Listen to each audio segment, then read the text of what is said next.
Cette semaine, les Canadiens ont un léger sentiment de déjà-vu. En effet, une nouvelle date limite avant l'imposition de droits de douane américains sur tous les produits canadiens approche à grands pas.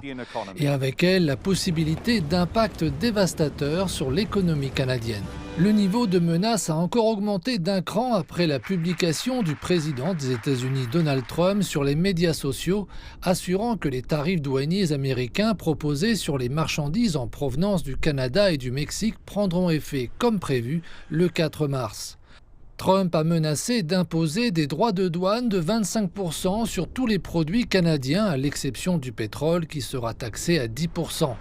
Après son entrée en fonction, Trump avait menacé d'imposer des droits de douane au Canada en invoquant la sécurité aux frontières, affirmant que les mesures prises pour stopper le flux de migrants sans papier et de drogue, en particulier le fentanyl vers les États-Unis, n'étaient pas suffisantes. Le Canada dément, arguant que moins d'1% du fentanyl et des passages illégaux entrent aux États-Unis via le Canada.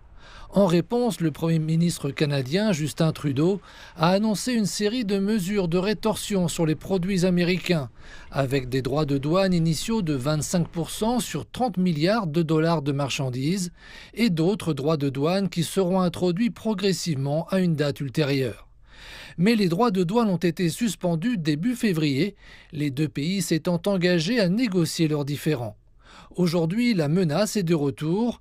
Dans un message publié jeudi sur le site Truth Social, Trump a affirmé que les drogues illicites continuaient d'affluer aux États-Unis à des niveaux, je cite, très élevés et inacceptables, et d'ajouter que les droits de douane allaient donc être imposés.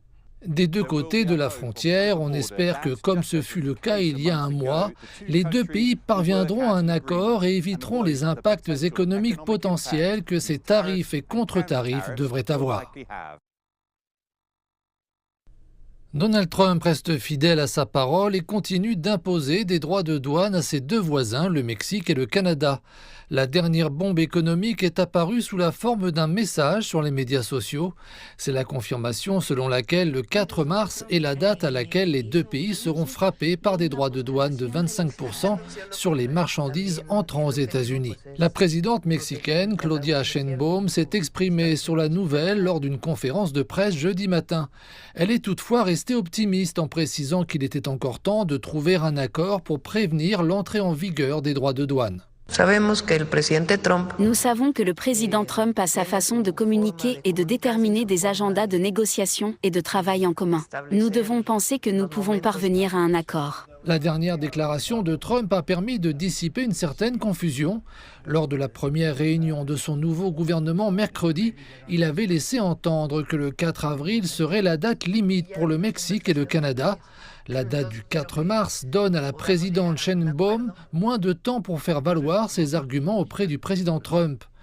Pour l'aider, le ministre mexicain de l'économie Marcelo Ebrard se trouve à Washington pour discuter de la manière d'éviter les droits de douane qui pourraient avoir un effet préjudiciable sur l'économie mexicaine. Ces nouveaux droits de douane pourraient paralyser de nombreuses entreprises mexicaines et nuire gravement à la situation financière nationale. Les exportations vers les États-Unis représentent environ 32% du PIB du pays. Plus tôt ce mois-ci, le Mexique a accepté de déployer 10 000 soldats de son côté de la frontière américano-mexicaine pour aider à stopper le flux de drogue illégale et de migrants sans papier. Une promesse qui avait suscité un sursis tarifaire d'1 mois de la part du président Trump. Cependant, malgré la promesse du Mexique de renforcer la sécurité à la frontière, cette date butoir du 4 mars se rapproche. Il ne reste maintenant que quelques jours au Mexique pour conclure un nouvel accord avec un président apparemment déterminé à imposer des droits de douane à ses deux voisins les plus proches.